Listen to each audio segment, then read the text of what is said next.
Everybody involved with the making of this fight said this fight does not happen unless you are the one that's pushing for it. Instead, you're jumping right in with the man that people believe is one of the top fighters in any weight class and all the boxes. The question I have is why? Why were you so insistent on making this fight happen? So it's a unification fight.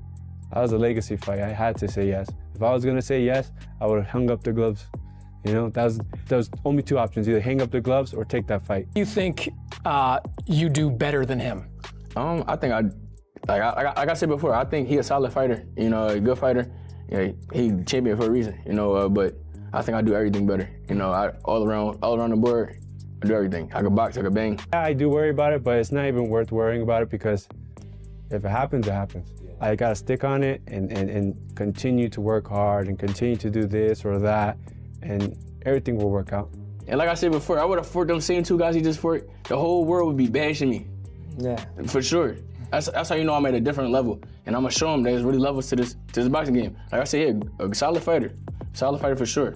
Getting better, but I'm gonna just be too much for him. All this gonna Jaron, Ennis and Sebastian Fundora have already added plenty of intensity to this possible showdown, exchanging pointed remarks and making it obvious that the tension between these two elite-level fighters is continuing to rise and could soon boil over completely. Your level's above the guys that he's fought before. For sure. Yeah, for sure. Why do you think that? I've been there with, you know, top guys already, and I've been at the level, you know, for a while now. So I know what it takes, you know, to be here, and it's different up here, you know. And like I said, I'm glad he took the fight. And like I said, he gonna see. I don't really got too much to say, for real. If he make any mistakes, he gonna pay for sure. I look at the shoulders and I look at the feet, because the shoulders, you're gonna see where the first react. This is where it first starts, so you're gonna see where it comes from, and then the feet, whether they're stepping in or they're stepping out. It gives you more time before. You're not gonna look at the bullet.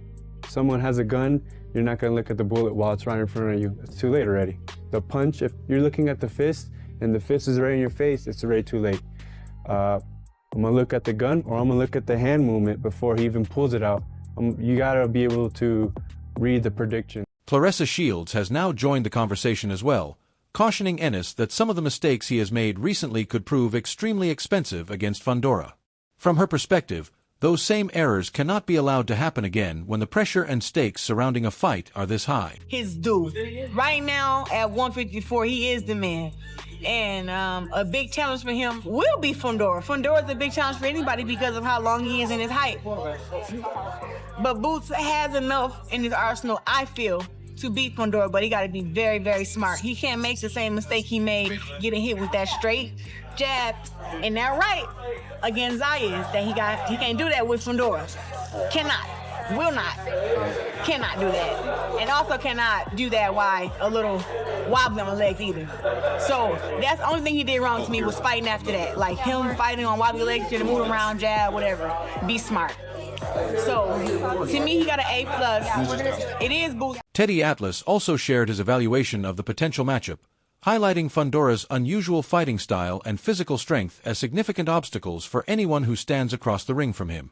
Atlas believes Boots must remain focused and alert right from the opening bell because Fundora has the ability to produce danger in ways an opponent may not immediately expect. He's a little bit better. He is a little better, but still, he is coming after you behind that jab. He doesn't stop. I don't know what his punch numbers are. They got to go through the roof. As soon as I think he jabs in his sleep.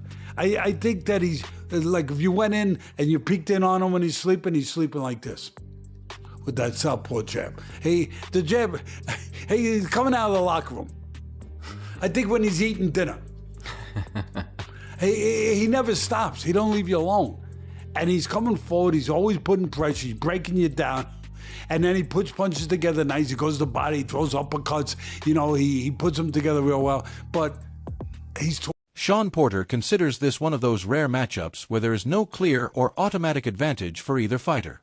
Looking at the abilities on paper, both men bring elite-level skills, contrasting strengths, and dangerous weapons that could ultimately play a decisive role and change the result at virtually any moment during the fight. You see, and we'll use Jamie Foxx as an example. That's my guy. So let's say Fox is one thing on screen, and then off screen, he's a completely different person. You just don't know, you know. So on screen, Boots looks like he's supposed to beat Sebastian Fundora because he's so fast, because he's so electric, because he's shown tremendous power, because he's shown so many different movements and techniques, and everything jumps off the screen when it's Boots Ennis. But then when you got, like I always like to say, another weapon standing across from you, negating some of the things you do, forcing you to turn off some of Porter takes his analysis a step further, saying Fundora's style actually gives him more concern during preparation than Boots' approach. He describes Ennis as a highly unpredictable fighter whose speed, aggression, and constant energy make him extremely exciting to watch. Fundora, by comparison, changes the way he fights from opponent to opponent, making specific strategic adjustments based on the particular fighter standing in front of him. that makes this guy dangerous to Boots. What I feel I know about Boots, I don't know if they game plan. To me, it seems like Boots is like, and Dad Bozy, we just gonna get you ready. Can't nobody beat you. Well, sometimes you gotta get ready for the guy across from you. And what I now know about this dude, he getting ready for who's across from him. And that's why I'm breathing like that, because I know without a shadow of a doubt, he's going to be ready. He's going to have the right weapons, and he's going to be calling on the right weapons all night long. I have no doubt about that from this dude right here. And I know with all 16 plus weapons that Boots got, Boots be like this. Yeah. You know, you got to, nah, bruh. Porter is unwilling to pick a definite winner because he sees qualities in both fighters that could completely transform the direction of the contest. In his opinion, Fundora becomes particularly dangerous when a fight starts becoming complicated because he has the ability to adapt under pressure. His willingness to create unfamiliar situations and alter his approach could make Boots face problems and challenges that he has never previously encountered. Difference between a Boots Ennis and a Sebastian Fundora. I don't know who will win that fight because all those weapons are amazing. Yeah. And at any point, any of those weapons could work against this dude. But this guy has the ability that I now know. He knows how to force you to turn off a lot of what you have. So I don't know. I don't know your who wins point that about fight. off screen and on screen. Yeah, you'll watch it. That's what Keith did. Keith studied this dude front to back. He told us a week ago. Yeah. He knew everything about him. Yeah. But like your point, off screen and on screen. Then in person, you go, once it's fight night and he's across from you and throwing 60 punches, you go, Yeah. that motherfucker is really tall. Yeah. He's really big. And Bernie the boxer also gave Fundora credit for his ability and unusual style, while still maintaining that Boots possesses the tools necessary to get through the challenge. However, he emphasized that Ennis cannot enter the matchup assuming the fight will be straightforward or easy.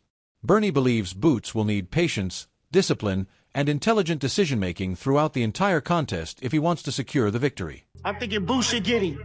I'm thinking, because Fundora more like, he kind of robotic, you know?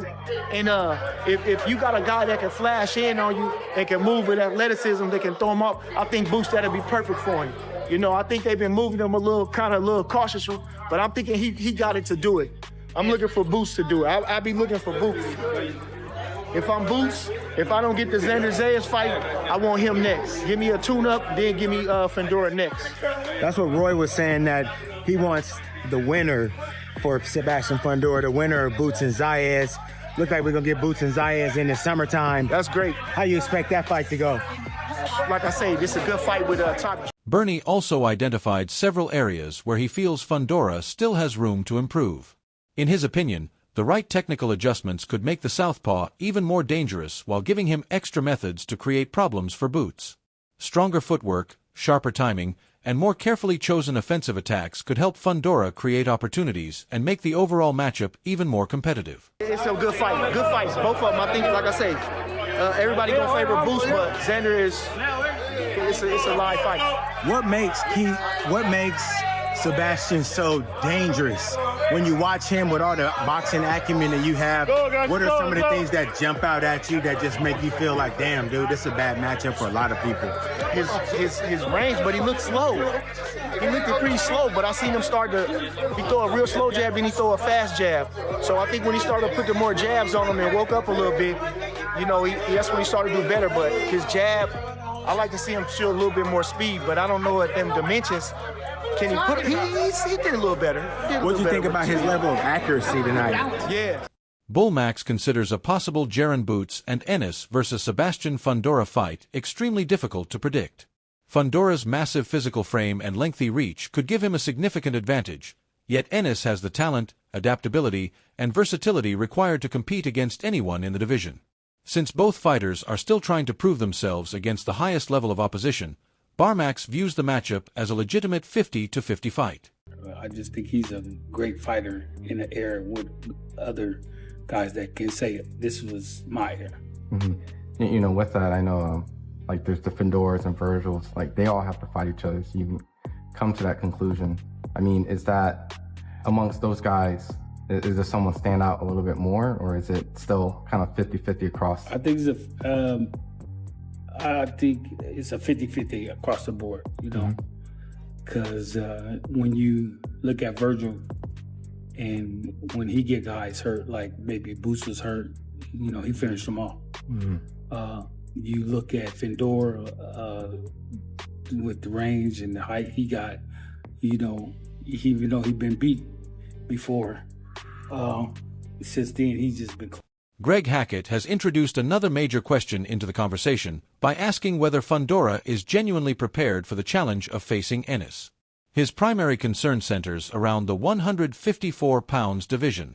Hackett believes there may still be unanswered questions about how Fundora will perform at that weight against a fighter of Boots' quality, particularly once the pace, intensity, and pressure of the matchup begin to rise. I don't think it's going to happen at 154. I think it's going to happen at 60. Why? I don't think Fundora wants that trouble at 50. You know what I'm saying? I don't think he's so sure of himself. I think it's going to take him a couple years mentally to be really sure of himself. He talk a good game. He do. When he do his interviews, he talk a hell of a game. 30 seconds, he talk a hell of a game, but I don't think this is just me off of my observation. I don't think he pleased with himself just yet to say he's going to fight Boots after this fight. I don't think so. If Boots goes into the fight with Josh Kelly and is victorious, wouldn't that put more added pressure on Fundora? It would, but you know, these dudes come out with moves all the time. We see new moves every year. Switch.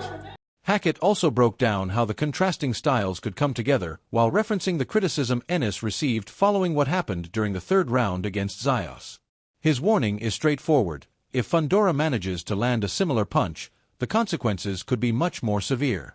Hackett believes Fundora's size, awkward style, and persistent pressure could turn even a single defensive mistake by Boots into a huge and potentially fight-changing moment. When a tiger go after a giraffe, and they be working him out, and even though he's tall, he be trying little shit, be doing little shit, it's just hard to get the motherfuckers off. You know what I'm saying? It's gonna be like a tiger and a giraffe, one of them types. Once Boots get him, he gonna get him. Now you got some analysts that feel like because of the third round against Xander Zayas, that if Fundora gets him in that position, then Fundora will end up hurting or stopping Boots. What's your thoughts? I mean, that's a fight of the past at this point. That's like me saying since Mendoza clipped Fundora in the 7th round, that's like me saying Boots. Paulie Malignaggi believes Boots Ennis has repeatedly produced impressive performances, which is a major reason expectations around the young fighter continue to increase. Malignaggi says Ennis now has to maintain that same standard as the level of competition becomes more difficult. Should a fight with Fundora eventually happen, Paulie expects an extremely challenging battle in which both fighters would be pushed and tested from the opening round all the way through the final bell. And so that's why he is this budding star. But when you are a budding star, there's also so much expectation for you to look good every single time out. So we'd have to make sure that Ennis stays consistently looking really great so that he can move on into the picture with Fundora possibly. And Fundora, of course, is a very difficult guy to deal with. Listen, Fundora is going to be difficult to deal with for anybody.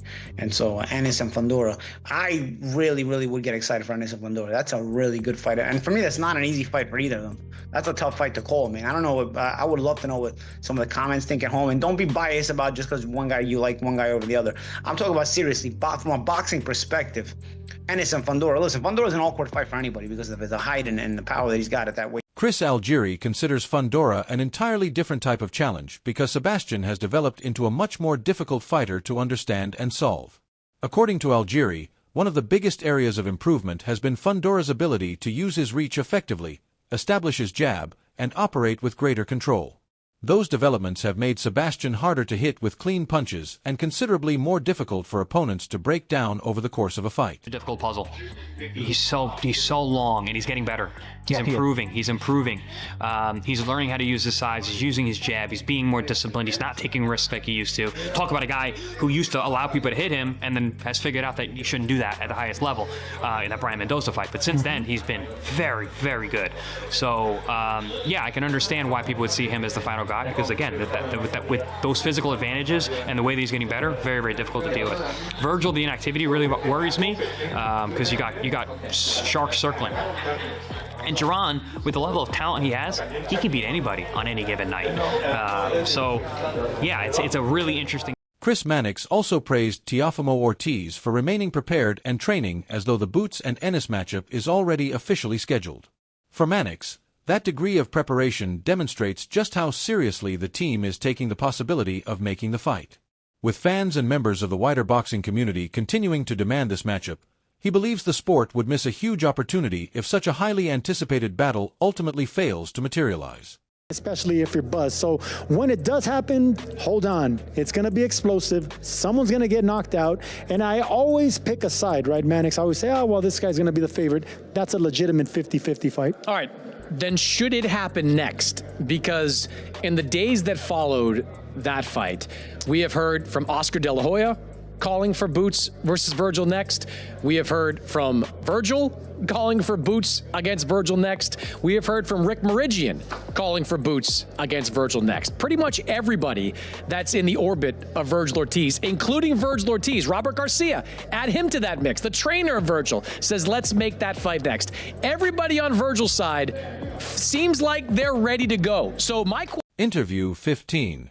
Sebastian Fundora later offered his own prediction, explaining that he believes Ortiz will receive his opportunity to face Boots before Fundora gets his own chance. Fundora favors Ortiz after identifying openings in Ennis's performance against Sanders as.